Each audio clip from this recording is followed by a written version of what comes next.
ಹಿಂಗ ಒಬ್ಬವ ಇಂಜಿನಿಯರ್ ಕಲ್ತಿದ್ದ 1,00,000 ಪಗಾರ ಇತ್ತು. ಗುರುವಿನ ಋಣ, ಭೂಮಿ ಋಣ, ತಂದೆ ತಾಯಿ ಋಣ ತೀರ್ಸಕ್ ಆಗೋದಿಲ್ಲ ಅಂತ ಅವಾಗ ಹೇಳಿದ್ರೆ ಏನ್ ಗೊತ್ತಾಗೋದು?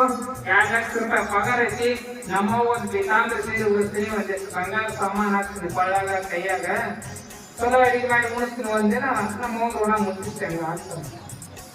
ತಮ್ಮ, ಗುರು ಭೂಮಿ ತಾಯಿ ಋಣ ಮುಗಿಸಕ್ ಆಗೋದಿಲ್ಲ ಅಂದಾಗ ಏನ್ ದೊಡ್ಡಾಗದ ನಾ ಮುಟ್ಟಿಸ್ತೇನೆ ಹಂಗ ಋಣ ನಂದು.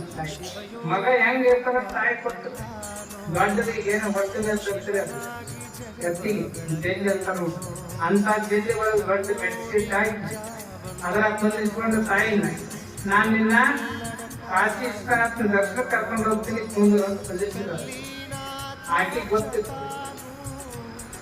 ಒಂದು ಬಿಸ್ಲೇರ್ ಹಾಕಿ ಒಂದು ಬಿಸ್ಕೆಟ್ ಇಟ್ಕೊಂಡು ಕುಟ್ಕೊಂಡು 1 ಕಿಲೋಮೀಟರ್ ಹೊತ್ಕೊಂಡು ಹೋದ. ಯವ್ವ ನೀರಡಿಕೆ ಆಗಿತ್ತು ಅಂತ ಮ್ಯಾಲೆ ಕುತ್ಕೊಂಡು ನೀರು ಕುಡಿಸಿದ್ವಿ. ಇನ್ನೊಂದಿಷ್ಟು ಹೊತ್ಕೊಂಡು ಯವ್ವ ಹತ್ರವಾಗೈತೆ ಅಂತ ಬಿಸ್ಕೆಟ್ ತಿನ್ಸಿದ್ವಿ. ಏನಾದಿಷ್ಟು ಹೋದ ಯವ್ವ ನೀರು ಬಿಗುಂದೈತೆ ಅಂತ ಕೆಳಗಿನ ಮಕ್ಕೊಂಡ್ಬಿಟ್ಟು. ಹಿಂಗ ಕಾಸಿ ಮುಟ್ಟಬೇಕಾದ್ರೆ 1,000 ಅಲ್ಲ 2,000-3,000 ಸಲ ಇಳಿಸಿದ ಹೊರ್ತಾ 3 ತಿಂಗಳು ಬಿಟ್ಟಿದ 6 ತಿಂಗಳು ಬಿಟ್ಟಿದ ಅಮ್ಮ ಬೇರೆ ಕಾಸಿಗೆ ಹೊತ್ಕೊಂಡಂತ ತಾಯಿನ ಇಳಿಸೋದು ಹೊತ್ಕೊಳ್ಳೋದು, ಇಳಿಸೋದು ಹೊತ್ಕೊಳ್ಳೋದು.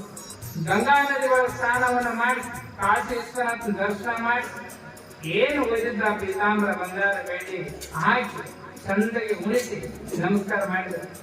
ಯವ್ವ ನಿನ್ನ ಋಣ ಮುಚ್ಚಿ ನೋಡು ಅಂತ ಏ ಕಂದ ಬಾಯಿ ಕಂದ ಯಾಕಂದ ಈ ಜನ್ಮ ಅಲ್ಲ 7 ಜನ್ಮ ಎತ್ತಿ ಬಂದು ನನ್ನ ಋಣ ತೀರ್ಸಕ್ ಆಗೋದು ಅಂತ ತಾಯಿ ಅಲ್ಲವಾ. ಅಲ್ಲಿಂದ ನಿನ್ನ 3,000 ಕಿಲೋಮೀಟರ್ ಹೊತ್ಕೊಂಡು ಬನ್ನಿ ತಾಯಿ ಋಣ ತೀರ್ಸಂಗ ಆಗೋದಂತೆ ಬಂಗಾರ ಬೇಡಿ ಎಲ್ಲ ಕೊಡ್ತೀನಿ ನೋಡು. ತಾಯಿ ಋಣ ತೀರ್ಸಿ ಅಂತ ಹೇಳ್ತಿಯಲ್ಲ, ಹಾಗಾದ್ರೆ ತಾಯಿ ಋಣ ತೀರ್ಸಿಯಲ್ಲ, ಅಲ್ಲಿಂದ ಇಲ್ಲಿಗೆ 3,000 ಕಿಲೋಮೀಟರ್ ಹೊತ್ಕೊಂಡು ಬಂದಿ ಅಥವಾ 2,000 ಕಿಲೋಮೀಟರ್ ಹೊತ್ಕೊಂಡು ಬಂದಿ. ಅಲ್ಲಿಂದ ಇಲ್ಲಿ ಬರಬೇಕಾದ್ರೆ ನನ್ನ ಎಷ್ಟು ಸಲ ತಾಯಿ ಹೊತ್ಕೊಂಡು ಬಂದಿಯಪ್ಪ ಹೊತ್ಕೊಂಡು ಬಂದಿ.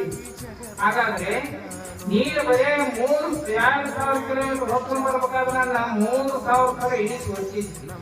ನಾನು ನಿನ್ನ ಹೊಟ್ಟೆ ಒಳಗೆ 1 ಅಲ್ಲ 2 ಅಲ್ಲ 9 ತಿಂಗಳು ನಾನು ಹೊಟ್ಟೆ ಒಳಗೆ ಹೊತ್ಕೊಂಡು ಮಳೆ ಬಿಸಿಲು ಗಾಳಿ ಚಳಿ ಬಾರದಂಗ ನೀರಿಗೆ ಜನ್ಮ ಕೊಡಬೇಕಾದ್ರೆ ನನ್ನ ಉಸಿರು ನಿಲ್ಲಿಸಿ ನಿನ್ನೆ ಉಸಿರು ಕೊಟ್ಟಿ ಅಂತ ತಿಳ್ಕೊಂಡು ನಿನಗೆ ಹೆಸರಿದ್ದೀನಿ. ಹಾಗಾದ್ರೆ 9 ತಿಂಗಳು ನಾನು ಹೊಟ್ಟೆ ಒಳಗೆ ಹೊತ್ಕೊಂಡು 10,000 ಕಿಲೋಮೀಟರ್ ತುಳಿದೀನಿ. ನೀನು ಹೊರಕ್ ಆಗದಂತ ಹೆಂಗ ಇಳಿಸಿ ಹೊತ್ತಿಯಲ್ಲ, ನಿನ್ನ ಹೊತ್ಕೊಳಕ್ ಆಗದಂತ ಅನ್ನ ನಾನು ಹೊಟ್ಟೆ ಒಳಗೆ ನಿಂದ ತಳಗ ಹಾಕಿದ್ರೆ ಜಗತ್ತ ನೋಡಕ್ ನನಗೆ ಅವಕಾಶ ಸಿಗುತ್ತೆ ಅಂತ ಕೇಳ್ತಾಳೆ ತಾಯಿ. ಆಗ ತಪ್ಪಾತಂತ ತಿಳ್ಕೊಂಡು ತಾಯಿ ನಮಸ್ಕಾರ ಮಾಡ್ತೀನಿ.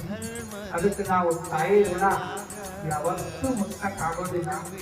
ಅದಕ್ಕೆ ನಾವು ಪ್ರತಿಯೊಬ್ಬರು ಅಕ್ಕಪಕ್ಕದಾಗಿರ್ತಕ್ಕಂಥ ನಮ್ಮ ಸೋದರ ಸೋದರಿಂದ ತಿಳ್ಕೊಂಡ್ಬಿಟ್ಟಿದ್ರೆ ಅದೇ ಸಂಸ್ಥೆ. ಅದಕ್ಕೆ ಮಾತ್ರ ಪರಾಧಾರಶ ಪರಾದ್ರವ್ಯಾಗಿ ದೋಷವತ್ತು ಇನ್ನೊಂದು ಸಂಪತ್ತಂದ್ರೆ ಮಣ್ಣಿನ ಎಣ್ಣೆ ಅಂತ ಹೇಳಿ ಅದನ್ನು ಬೆಳೆದ. ಇನ್ನ ಮಾತ್ರವತ್ ಪರಾಧಾರಶ ಪರಾದ್ರವ್ಯಾಣಿ ದೋಷವತ್ ಆತ್ಮವತ್ ಸರ್ವಭೂತಾನಿ ಆಪಸತೆ ಸ್ವಹ ಪಂಡಿತ ಅಂತ. ಪಂಡಿತರಂತೆ ಯಾರು ಅಂತಾರೆ ಹಂಗ ಪಂಡಿತರು ಎಲ್ಲರಿಗೆ ಪಂಡಿತರಂದ್ರೆ ಯಾರು? ಲಿಂಗೈತಂದ್ರೆ ಯಾರು? ಏನು ಗಾಳಿಯಲ್ಲಿ ಶಿವಾಜಿ ಪಂಡಿತ ಪಂಚಾಕ್ಷರ ಗುರುಗಳು ಕೈ ಒಳಗೆ ಅಂಗದ ಒಳಗೆ ಲಿಂಗವನ್ನು ಹಿಡ್ಕೊಂಡು ಪೂಜೆ ಮಾಡುವಾಗ ಲಿಂಗದ ಒಳಗೆ ಹಾಕ್ತಾರೆ. ಇನ್ನು ಪೂಜೆ ಉಳಿದಿದ್ದು ಪುನಃ ಮತ್ತೆ ಜೀವ ಬಂದು ಆ ಪೂಜೆ ಮುಗಿಸಿ ಲಿಂಗದ ಒಳಗೆ ಜೀವ ಬೆಳೆಸಿ ಇದು ನಿಜವಾಗಿ ಲಿಂಗ. ಆಮೇಲೆ ಆಸ್ಪತ್ರೆ ಅದು ಲಿಂಗ. ಆಮೇಲೆ ಈಗ ಪಂಡಿತ್ ಪುತ್ರಾಜ ಗುರುಗಳು ಏನ್ ಮಾಡ್ತಿದ್ರು? ಕುಮಾರಸ್ವಾಮಿಗಳು ನೆನಪು.